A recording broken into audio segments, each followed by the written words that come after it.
आज की एक और बड़ी खबर है। तूफान आया, मुसीबत लाया। तूफान की आहट दिखाई दे रही है। समंदर की लहरों से साफ अंदाजा लगाया जा सकता है कि भीषण तूफान तट तक पहुंच चुका है।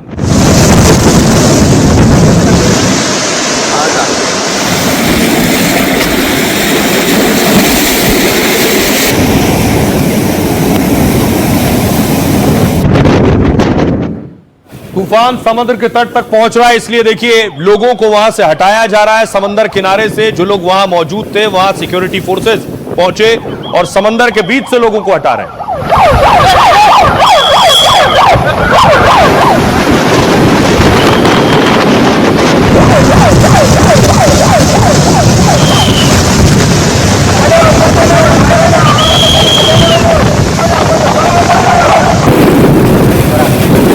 समंदर खाली कराया जा रहा है, उसका तट, लोगों को हटाया जा रहा है समंदर किनारे से। जो परिवार, जो बच्चे, जो फैमिली वहां मौजूद है, उन्हें हटने को कहा गया है। बाकायदा कोस्टल एरियाज में, किनारों पर भारतीय तट रक्षक बल खुद ऐलान कर रहा है और जो नाविक है उन्हें भी ऐलान कर रहा है। और एक महत्वपूर्ण सूचना है, समुद्र में तूफान आने वाला है। कृपया सभी मछुआरे अपनी बोट के साथ नजदीकी बंदर की तरफ वापस लौट जाए। मच्छी बोट, मच्छी बोट, मच्छी बोट, मच्छी बोट, मच्छी बोट, मच्छी बोट। भारतीय तटरक्षक की ओर से एक महत्वपूर्ण सूचना है, समुद्र में तूफान आने वाला है। कृपया सभी मछुआरे अपनी बोट के साथ नजदीकी बंदर। और देखिए इस तरह के ऐलान के बाद पूरी तरफ सारी आपको नाव ही नाव नजर आ रही है, बोट्स नजर आ रही हैं।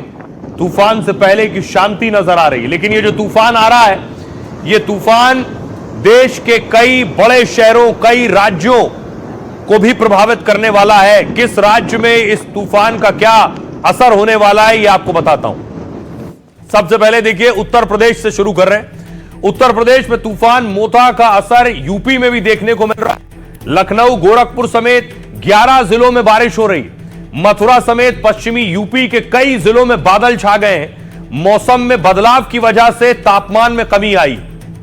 तूफान के असर से यूपी में 3 दिन तक ऐसा ही मौसम रहेगा। राजस्थान, दक्षिण भारत के तूफान का असर उत्तर के रेगिस्तान में। राजस्थान के कई इलाकों में लगातार रुक रुक कर बारिश हो रही है। जयपुर, उदयपुर समेत 23 जिलों में बारिश का अलर्ट है। तूफान और बारिश की वजह से तापमान 8 डिग्री तक गिर गया है। मध्य प्रदेश से मॉनसून की विदाई हो चुकी है, पर बारिश फिर होने लगी है। मोथा तूफान की वजह से पूरे एमपी में आंधी और बारिश हो रही है। इस वक्त ग्वालियर में 24 घंटे से पानी बरस रहा है। उज्जैन में खेत डूब गए। 3 दिन छत्तीसगढ़ में देखिए 3 दिन तक चक्रवात मोथा का असर देखने को मिलेगा छत्तीसगढ़ में। दक्षिण छत्तीसगढ़ के 5 जिलों में भारी बारिश हो रही। बस्तर, दंतेवाड़ा इलाके में तेज रफ्तार से हवाएं चल रही हैं। तूफान मोथा का सबसे ज्यादा असर अगर कहीं है तो वो आंध्र प्रदेश है। राज्य में भारी बारिश हो रही है, कई पेड़ गिर गए हैं। तूफान हवा चल रही है और समंदर में ऊंची लहरें उठ रही। तूफान हवा के दौरान समंदर के किनारे खाली कराए गए। विशाखापट्टनम से 32 और विजयवाड़ा से 16 उड़ानें रद्द हैं। हालात को लेकर प्रधानमंत्री मोदी ने चंद्रबाबू नायडू से भी बात की। ओडिशा, करीब 110 किलोमीटर की रफ्तार से यहां हवाएं चल रही। ओडिशा के 8 जिलों में रेड अलर्ट है। स्कूल बंद कर दिए गए। खतरे को देखते हुए एनडीआरएफ और राज्य की 128 टीमें लगाई गई हैं। मतलब मोथा को देखते हुए 5000 से ज्यादा कर्मचारी लगे हुए हैं। और इतना ही नहीं, अभी भी क्या स्थिति है, जो समुद्र के किनारे जिनके घर हैं, जो रहते हैं, उनकी तस्वीरें मैं आपको दिखाऊं। वहां गलियों में ऐलान हो रहा है, अनाउंसमेंट्स हो रहे हैं। చాలా వ్యవస్థంగా ఉందా, హై స్కూల్ ఉన్నది, కార్పల్ సిక్స్ ఉన్నది, అన్నిటి తరపు మేము ఏం చేయలేం. భోజనాలు అప్పుడు అన్ని కూడా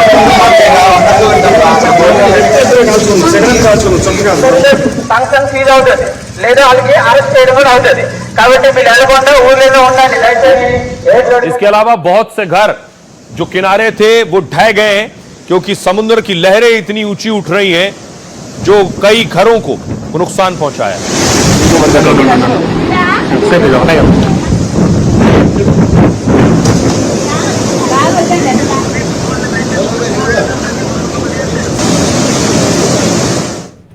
देखिए तूफान आया और बड़ी मुसीबत लाया। दक्षिण भारत में आया तूफान मोथा बड़े खतरे में बदल गया। तूफान के असर से तेज हवाएं चल रही हैं, घर और पेड़ उखड़ गए हैं, समंदर में 15 से 20 फीट ऊंची लहरें उठ रही हैं और लोग खौफ में हैं। सबसे ज्यादा असर आंध्र, उड़ीसा, बंगाल और तमिलनाडु पर है। खतरे को देखते हुए 50,000 लोग सुरक्षित ठिकाने पर पहुंचाए गए हैं। 120 से ज्यादा ट्रेन और 50 से ज्यादा उड़ानें रद्द कर दी गई हैं। पुरी और तिरुपति जाने वाले श्रद्धालुओं के लिए भी अलर्ट है। दक्षिण भारत में आए तूफान का असर आधे हिंदुस्तान पर दिख रहा है। यूपी, बिहार से महाराष्ट्र और राजस्थान तक आंधी और बारिश हो रही है। चक्रवाती तूफान या साइक्लोन का नाम रखने की दरअसल एक प्रक्रिया है। इसका नाम मोथा है। भारत, पाकिस्तान और थाईलैंड समेत 13 देश हैं जो नाम रखते हैं तूफान का। इन देशों ने तूफान के 169 नाम की एक लिस्ट बना ली है। साइक्लोन का नाम छोटा और याद रखने लायक होना चाहिए। इस बार साइक्लोन यानी चक्रवात मोथा नाम थाईलैंड ने दिया है। थाई भाषा में मोथा का मतलब होता है सुगंधित फूल।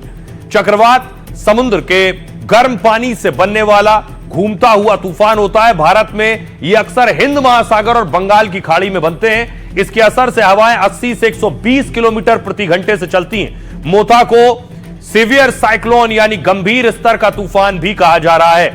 हमारे सहयोगी जो ग्राउंड पर मौजूद हैं उनकी रिपोर्ट देखिए जरा। आंध्र प्रदेश में कुल 26 जिले हैं। 26 में से 23 जिलों के लिए अलर्ट डाला गया है और मैं आपको दिखाऊं, यहाँ मेरे मोबाइल पे आप देख सकते हैं कैसे यहाँ पर इस तरीके के अलर्ट सायरन के साथ सारे लोगों के, जो भी इस तटीय जिले में रहने वाले लोग हैं, उन सारे लोगों को एक अलर्ट मैसेज मिल रहा है सायरन के साथ। इन तटीय जिलों के खासतौर पर कोनासीमा है, ईस्ट गोदावरी, पूर्वी गोदावरी जिला है, काकीनाडा जिला है, विशाखापट्टनम जिला है। इन सारे जिलों में वाहनों के आवागमन को प्रतिबंधित कर दिया गया है। सिर्फ इमरजेंसी सर्विसेज ही इस दौरान 8:30 बजे के बाद आज रात से उनको अलाउ किया जाएगा चलने को। बाकी सारे वाहनों को मना कर दिया गया है, किसी भी तरीके का ऑपरेशन से मना कर दिया गया है। और आइए खबरों में आगे बढ़ते हैं। एक तरफ देखिए कई राज्यों में बारिश हो रही है, तूफान आ रहा है, लेकिन दिल्ली में बारिश का इंतजार हो रहा है कि बारिश आ जाए तो प्रदूषण कम हो जाए। क्लाउड सीडिंग का दूसरा राउंड दिल्ली में हुआ है। दिल्ली में प्रदूषण के हालात क्या हैं? एक यूआई बता रहा है, एयर क्वालिटी इंडेक्स बता रहा है दिल्ली में धुंध है। अभी धुंध और बढ़ेगी क्योंकि कोहरा बढ़ेगा तो स्मॉग हो जाएगा। इसके लिए क्या किया गया, एक तस्वीर में आपको दिखाऊं। क्लाउड सीडिंग की तैयारी की गई। इस तरह से विमान आता है आसमान में, इस तरह से केमिकल का छिड़काव करता है और फिर बादल बारिश करते हैं।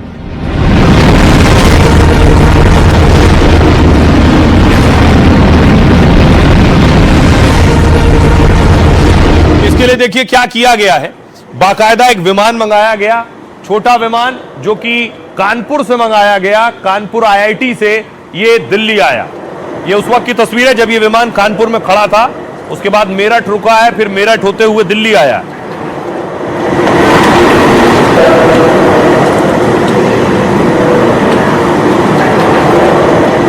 अब देखिए जरा कहां से क्लाउड सीडिंग होती है। ये इसके विमान के पर आप देख रहे हैं, ये वो विमान है जब क्लाउड सीडिंग हो रही थी हवा में। आप देख रहे हैं इसके पर में देखिए कुछ पॉकेट्स लगे हुए हैं। यही केमिकल है जिनका छिड़काव किया जा रहा है आसमान में। ये छिड़काव केमिकल का है। ये केमिकल जब आसमान में छिड़क दिया जाता है तो जो बादल है, वो बादल में जो नमी है वो नमी बरसनी शुरू होती है बूंदों की शक्ल में और फिर बारिश होती है।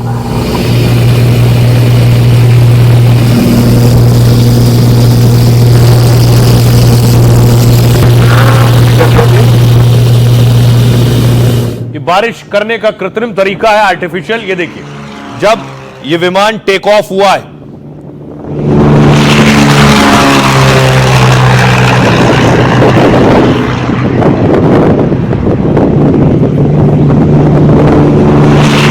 अब देखिए जरा क्या हुआ है आज इस क्लाउड सीडिंग में।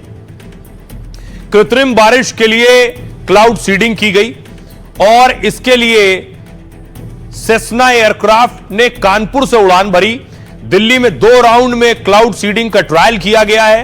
पहला राउंड जमीन से करीब 4000 फीट की ऊंचाई पर किया गया, जिसमें 18.5 मिनट तक 6 सीडिंग फ्लेयर इस्तेमाल किए गए।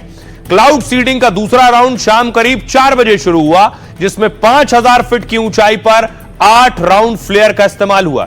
क्लाउड सीडिंग 46 किलोमीटर लंबाई और 6 किलोमीटर चौड़ाई इसका दायरा रहा, जहां ये विमान को उड़ाकर केमिकल छिड़का गया। 24 अक्टूबर को भी आईआईटी कानपुर की टीम ने ट्रायल किया था। अब आपको बताऊं, ये जो क्लाउड सीडिंग है ये क्या होता है, इसके जरिए कैसे बारिश होती है, ये देखिए जरा। आपके लिए एक मॉडल, ये ऊपर विमान उड़ रहा है, ये विमान बौछार करते हुए आसमान से जाएगा। सबसे पहले हल्के बादलों में क्लाउड सीडिंग की जाती है। क्लाउड सीडिंग बादलों में बारिश के बीच बोने जैसा प्रक्रिया है। फिर यह पता लगाया जाता है कि बादल किस दिन रहेंगे, यानी जिस दिन यह क्लाउड सीडिंग की जा रही है, छिड़काव किया जा रहा है केमिकल का, उस दिन नमी होनी भी जरूरी है बादलों में। यह पता किया जाता है कि बादल, अगर बादल है तो कितनी ऊंचाई पर बादल है। यह भी पता लगाया जाता है कि बादल में पानी की मात्रा कितनी है। फिर बीज के रूप में केमिकल्स का इस्तेमाल होता है, केमिकल छिड़के जाते हैं। केमिकल को एयरक्राफ्ट की मदद से बादलों पर पहुंचाया जाता है और यह केमिकल बादल में मौजूद पानी की बूंदों को जमा देते हैं। जो नमी होगी उसे जमा देंगे और जब नमी जम जाएगी तो बर्फ के छोटे टुकड़े आपस में जमकर बर्फ का गोला बन जाएंगे। बर्फ के गोले की वजह से बादल भारी हो जाएगा और फिर बारिश की बूंदें धरती पर गिरने लगती हैं। इस पूरी प्रक्रिया को ही आर्टिफिशियल बारिश कह लीजिए, कृत्रिम बारिश कह लीजिए। क्लाउड सीडिंग के लिए बादलों का होना जरूरी है। बादल बनाए नहीं जाते हैं बल्कि उनमें नमी बढ़ाई जाती है और सबसे ज्यादा कृत्रिम बारिश दुबई और चीन में कराई जाती है।